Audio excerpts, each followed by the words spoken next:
Yo, what's up everybody? It's Stock Market Insights here, and let's talk about the stock market. This thing is huge, right? You hear about it all the time, but maybe you're thinking, is this just for guys in suits on Wall Street? Absolutely not.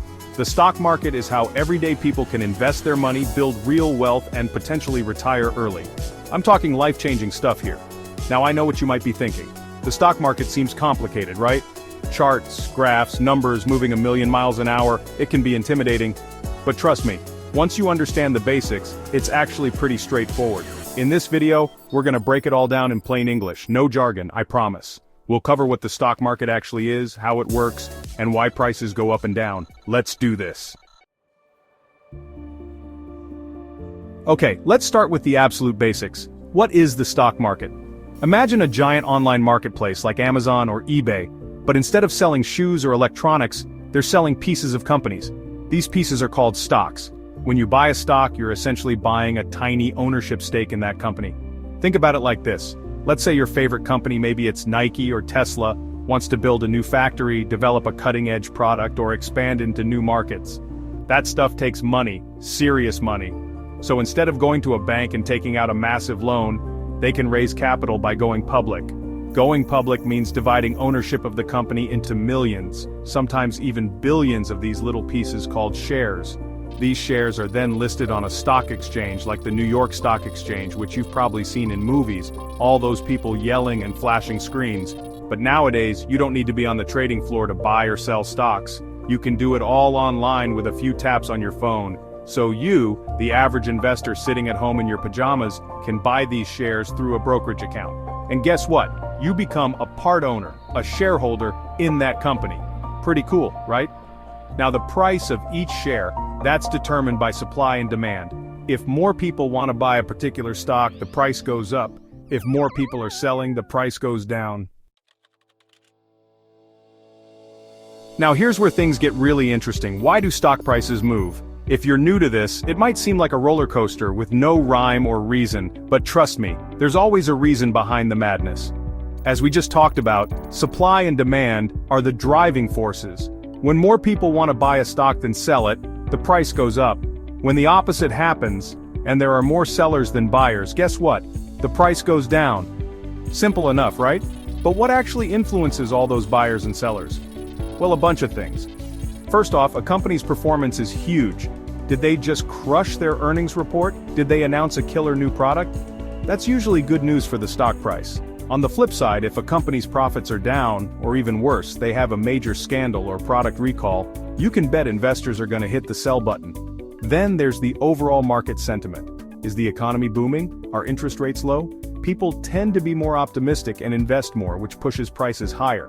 But during a recession or times of uncertainty, fear takes over, and we often see a market downturn. And don't forget the power of news and media hype.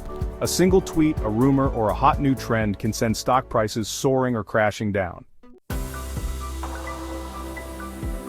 Alright, now let's talk about how you actually make money from stocks. There are two main ways.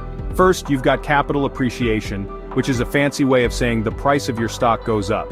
So you buy a share of, let's say, Amazon at $100, and then a year later, it's trading at $150. You sell it, boom, you've made a $50 profit per share. That's a 50% return, which is incredible. But here's the thing, you only make money on paper until you actually sell your shares. And remember, just like prices can go up, they can also go down. That's why it's important to have a long-term perspective and not panic sell every time the market takes a dip. Now, the second way to make money from stocks is through dividends. Think of dividends like little thank you payments that companies give to their shareholders for holding onto their stock. Not all companies pay dividends, but many established profitable companies do. Think of companies like Coca-Cola, Johnson & Johnson, or even tech giants like Apple and Microsoft. They have a long history of sharing their profits with investors through regular dividend payments. So, not only can you potentially benefit from the stock price increasing over time, but you're also getting paid just for being a shareholder. Dividends can be a great way to generate passive income and build wealth over the long term. Alright, so you're probably thinking, this all sounds great, but how do I actually get started? Well, the good news is, investing in the stock market has never been easier.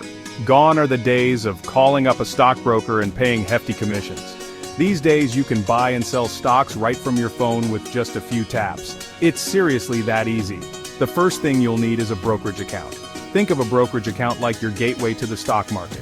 It's where you'll deposit your money, buy and sell stocks, and track your investments. There are tons of great online brokerage platforms out there, each with its own pros and cons. For beginners, I always recommend starting with a user-friendly platform like Robinhood. It's super intuitive, has zero commission fees, and lets you buy fractional shares, which means you can invest in expensive stocks like Amazon or Google with just a few bucks. If you're a more experienced investor, or you're looking for more advanced features and research tools, Fidelity and TD Ameritrade are excellent choices. They've been around forever, have a ton of resources available, and offer a wider range of investment options beyond just stocks. And for all you active traders out there, E-Trade and Webull are worth checking out. No matter which platform you choose, make sure it aligns with your investing goals, risk tolerance, and budget. Alright, before you dive headfirst into the stock market, let me share some golden nuggets of wisdom that took me years to learn the hard way. Trust me, these tips can save you a lot of stress and potentially a lot of money. Tip number 1, start small and learn as you go. I know it can be tempting to go all in, especially when you see others making big returns, but remember, investing is a marathon, not a sprint. Start with a small amount of money that you're comfortable potentially losing, and gradually increase your investments as you gain more experience and confidence. Think of it like learning to drive. You wouldn't jump behind the wheel of a Ferrari on your first day, right? You'd start with a beater car in an empty parking lot. The same goes for investing. Start slow, get comfortable with the basics, and then gradually increase your risk as you become more skilled. Tip number 2, think long-term. One of the biggest mistakes new investors make is trying to time the market, buying and selling based on short-term fluctuations. The truth is, no one can predict with certainty what the market will do tomorrow, next week, or even next year. Instead of trying to outsmart the market, focus on investing in fundamentally strong companies that you believe will grow and prosper over the long haul.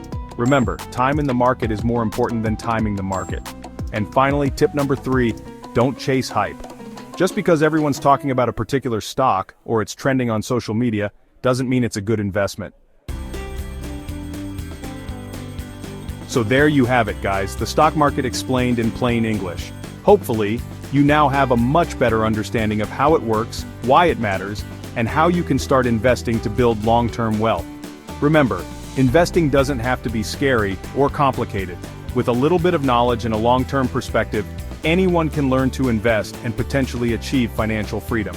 And don't forget to smash that like button, subscribe to the channel for more awesome finance content, and hit that notification bell so you don't miss out on future videos. Until next time, keep crushing it.